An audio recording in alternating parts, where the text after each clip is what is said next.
Good afternoon, and it's great to be here today. And I really congratulate PAR's organizers and management for putting together such a successful conference with such a great turnout. Thank you for the introduction, and I will just start off with the topic of my presentation, which is ironically does not appear to be related to AI, but eventually towards the end AI will appear. The subject I want to talk about is very rarely mentioned in our meetings or conferences, which is the report we give to our referring physicians, we give to our patients, which basically conveys the result of all our work, and which I've been a bit disappointed at the way it has evolved. But let me just show you my experience with radiology reporting for over 40 years. So I'm a veteran when it comes to radiology. And before I start my presentation, I've got these disclosures, and I assure you none of them conflicts with the nature of this presentation. And in this presentation, I will look at the evolution of imaging, just to give some context of how reporting has kept pace, or rather not kept pace, with the rest of the evolution in imaging. I will look at ways, in my experience, that can enhance reporting, and then I will touch on communication in imaging, because that's a very important subject that, again, we seem to be ignoring to a very large extent. Then I will close with a few notes on how to move forward. So most of you, I know I'm talking to an audience of mostly radiologists, maybe also one dentist, but they'll be familiar with how radiology evolved over the years, over the past 125 years. And I'm not going to bore you with all the details, but we started from a very simple X-ray machine, 1896, to the most advanced CT, MR, and PET scanners of today. And during that period, some milestones were quite notable. The introduction of microcomputers into our world of imaging was in the early 70s, and the first CAD system came in 1992, and then we've got ImageNet. That was a breakthrough for computer vision, and AI was first acknowledged and got the first FDA approval in 2017. So exponential growth in imaging, fascinating history, a lot of innovations, but let's look what happened with reporting. And I have to really show that spoiler alert, because you probably already know it. Nothing much has changed when it comes to reporting in radiology. This is a report from '96, and it's handwritten. If you transcribe, you get this, which got the essential components of a modern report today. That's one of my colleagues in Suez Canal University, quite an accomplished radiologist. He's actually an associate professor. That's a report he dictated, and it's being transcribed. Now, if you put them next to each other, there's not really much difference. The only difference is the date. The one on the left is 1896. The one on the right is 2024. You've got over a century and a quarter between these two reports, and nothing has changed. And such a pity, when so much has changed in imaging. And this is not only in my university. This is, I would say, it's really common all over the world. We're still dictating our reports, we're transcribing our reports, very much like that very first report by Morton. And do not be deceived by fancy photos like this. She's dictating a report very much like Morton did to his secretary. And then the transcribers would actually type it out. It looks fancy, But the essence of reporting has not really changed, and it has remained mostly free text. Free text is popular. Why has it lingered for so long? It's really simple. It's fast. It uses templates, very basic search to get to the report you want, and that's really ironic. It's interoperable with all our advanced technologies, the HIS, the RIS, the PACS, you name it. It works with all. Why? Because it's so simple, but it's plagued by data loss. Why plagued by data loss? Because a lot of data, relevant data, is lost in the pronunciation, in the spelling mistakes, in the poetry. Some radiologists would attempt to add to the reports. So that data loss is a major concern, and it remains with us to this very day. But also, it's not just a data loss. There's a lot of communication ambiguity. The language used is so variable between users. And you're using non-standard format and lexicon. And some of the terms cannot really be understood. And the one that comes to mind, which I sometimes use, I must admit, or used to use, is it's not uncommon. And then you ask yourself, does that mean it's common or not common? It's not uncommon. I used to use that quite a lot. And actually, I enjoyed using it and having referring physicians call me to get more information. Such reports are not supervised. They're not indexed. They lack total quality control because they're free text, and they're full of dictation errors. What that spells is data loss, and that's dangerous. So as far back as 1899, 3 years after that first report came out, Hickey called for standardization format and language consistency for the reports. That's a century and a quarter ago. In 1922, the American Association of Radiologists actually had as one of the criteria to joining the society that radiologists should have 100 reports submitted. And the American Association for Management in Healthcare, actually in radiology, actually in a very recent survey found that poor report structure tops physician complaints from radiology departments. It's not the poor diagnosis, it's the structure of the report. That's the top complaint. So, moving forward, what do you need? There have been quite a few publications on the subject, but basically, the 6 C's are needed. So that report needs to be clear, correct, confident, concise, complete, and consistent, but that's not all. You really need to structure your report, and it's got to be standardized, it's got to be quality control, and it's got to enhance your productivity. There is no point if you're doing all of that and then you're doubling the time for reporting, and it's got to enable efficient communication. So that's what would make a good report. How do you meet these criteria?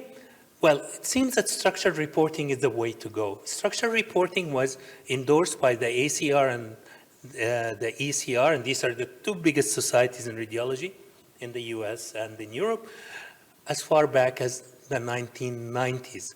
That's well over 30 years ago. Has it become mainstream? Not really. And that's what a structured report looks like. It's not really difficult. It's segmented, and it's definitely more complete. It's got superior clarity, higher clinical impact. It enables information extraction, and it improves surgical planning, and it's a form of synoptic reporting. And what I mean by synoptic reporting is a report where you can automatically extract information to other machines, as in computers.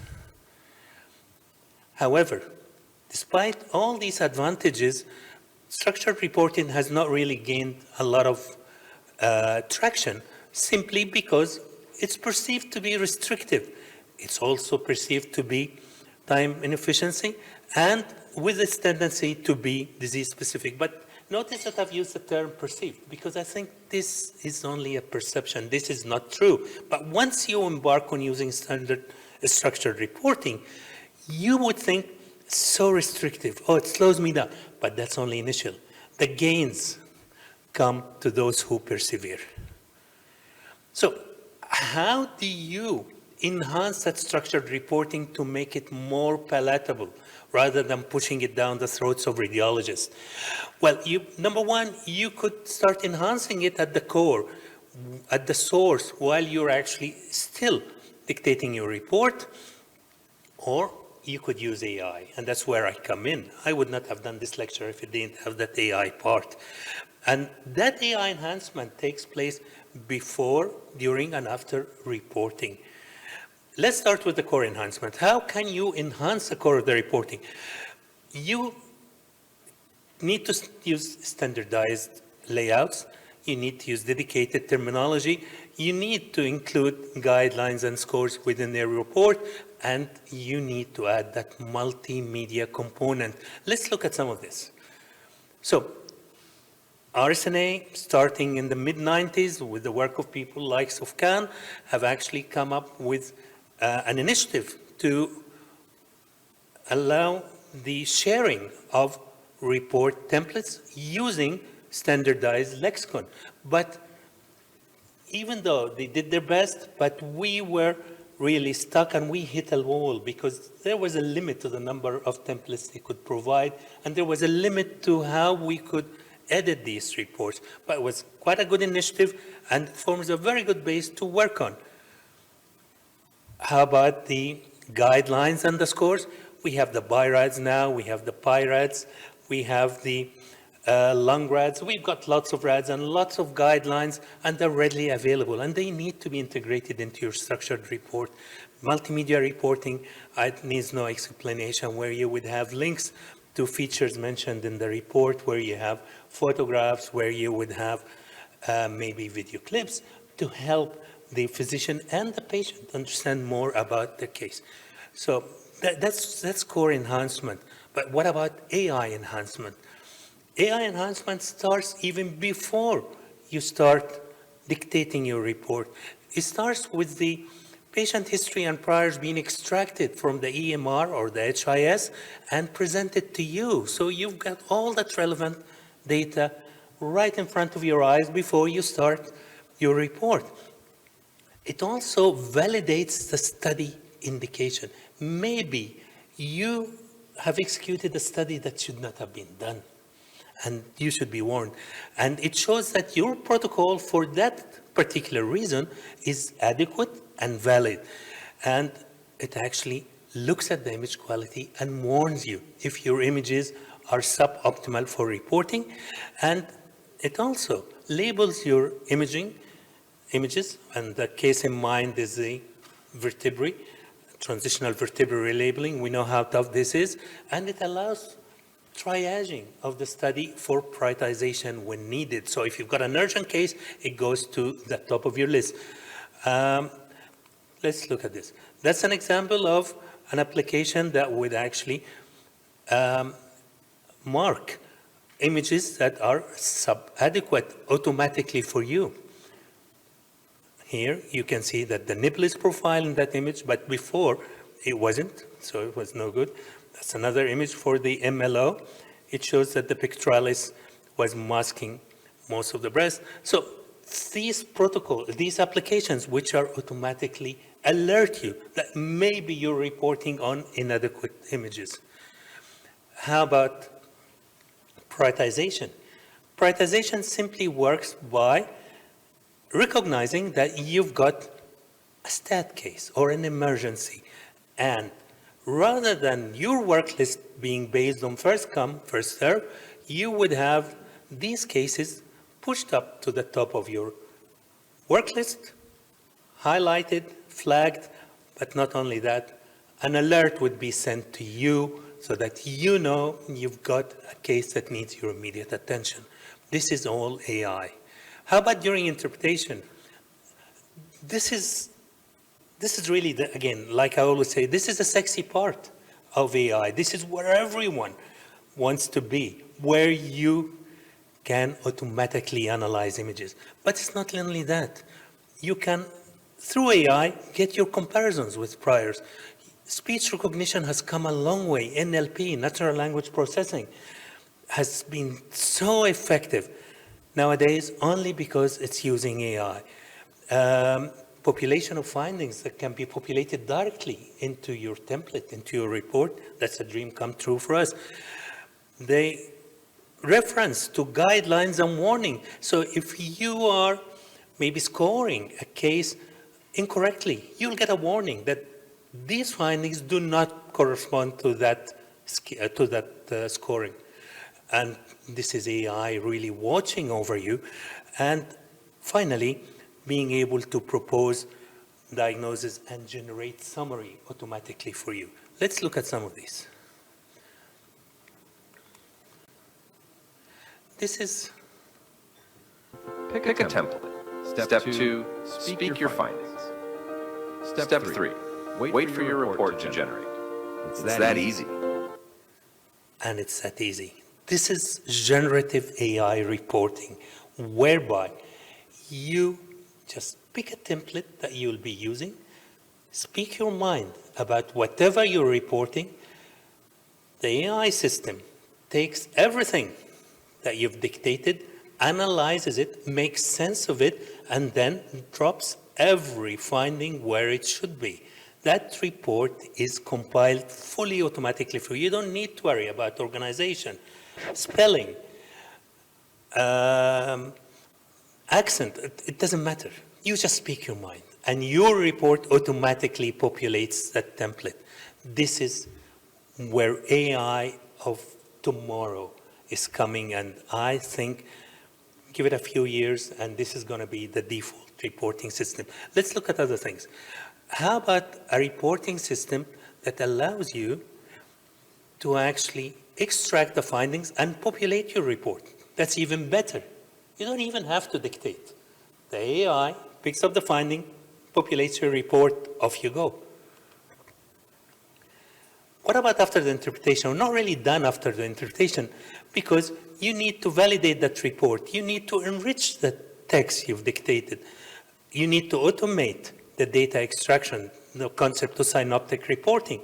And you need to contextualize that report. And what I mean by that, that report is read by a lot of people. It could be read by a GP, could be read by a specialist or consultant, could be read by a patient. And every one of those receiving your report need a different format of the report because there are different levels of understanding there. So that contextualization is extremely important.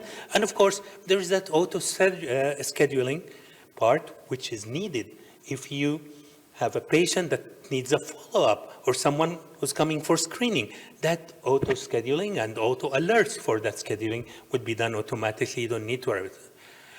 Let's look at some of the contextualization of the report. That's a report that was dictated to go to a physician in German. Then you ask your large language model, ChatGPT in this instance, to actually generate a report for a patient to understand. So it generates a patient-friendly report. And then you realize that that patient doesn't speak German. It actually translates through you to German, all automatically. This is something, everything I'm showing you is actually are applications that are in use today and are available. How do you improve your reports?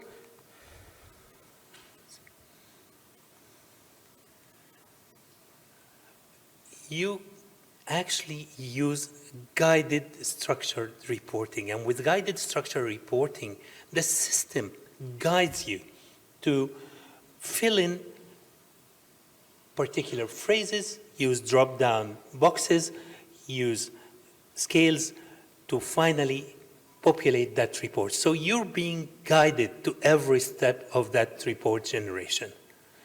Now, let's change gears. I've got 5 minutes, but I think these 5 minutes for me are the most important part of my presentation because these 5 minutes are devoted to communication and imaging. And we as radiologists need to understand that we're not just report generators. We need to be aware that it's our responsibility to communicate with patients, with physicians, with healthcare professionals on an equal footing. And for a long time, our relationship was receiving a request from the referring physician and then throwing a report back to them. And that report reaches the patient, or information within that report reaches the patient through the referring physician. But today, in that changing world of healthcare, radiologists are required to engage with patients. So you need to communicate with your patient directly. And I know this is an issue of great debate, but this is the way it's going to be. If you're going to talk about patient-centered healthcare, radiologists need to engage. And radiologists, not every radiologist is happy about that, and I think I speak for a lot of you. In fact, only 25% of those surveyed said they had sufficient time. 51%, they had the opportunity. However, 70% of radiologists stated that they were not allocated neither the time nor the funds to speak to the patients. So this is something that needs to be addressed. And you need to also listen to your patient when they say, we really do not understand who a radiologist is. We don't know what a radiologist does. In fact, 50% have no clue what a radiologist is. A lot of them would think, oh, he's a technologist, it's a nurse. They don't know. And having said that, 60% would like to talk to the radiologists. So when communicating with the patient, I cannot overemphasize the importance of direct communication, the importance of contextualizing your radiology report for your patients, and how you should always bear in mind that your patients might be underprivileged technology-wise, or knowledge-wise, or IQ-wise. And that's why we need to take into consideration, we need to also know that communication with our patients actually enhances the quality of your report and starts with the enhanced consent. And in this survey, most patients actually mentioned that they want to meet with their radiologists. This is a bell curve, and I love bell curves because it gives a clear cutoff of every subdivision within our society. This is a bell curve for IQ. Remember that a significant proportion of our population does not have a very high IQ. And to be able to handle technical terms, computer algorithms, applications, online reporting, you really need to have a certain IQ. And that percentage could be within your patients. So when you're communicating with your patients, take in mind that significant proportion of them can be underprivileged. But communication goes both ways. Pain. That's it. We expect our physicians to do better than that. We want more information. So we have the right to demand more information. So moving forward, guided structured reporting is definitely the way to go. Generating AI reports, that's coming, it's inevitable. Patient-oriented reports, so patient-friendly reports would be standard, and the hard copy report will no longer exist. And I cannot really wait for this to happen. This is an example of one of these guided structured reports where you're actually guided. The first one was by KeyDiag. This is by Mint. This one is by Smart Reporting, where diagrams are presented. This is another one. And I think I'll be closing. This is a video of how that reporting, guided structured report, helps you put together all the elements that would make a perfect report. Again, mildly increased signal at the this is large language model where you just speak your mind and your report is populated. I have my thank you slide. So in closing, current reporting lags behind imaging in a staggering evolution, and the future reporting lies in data structuring and utilization of AI. And of course, you would expect higher productivity. That's my thank you. Thank you very much.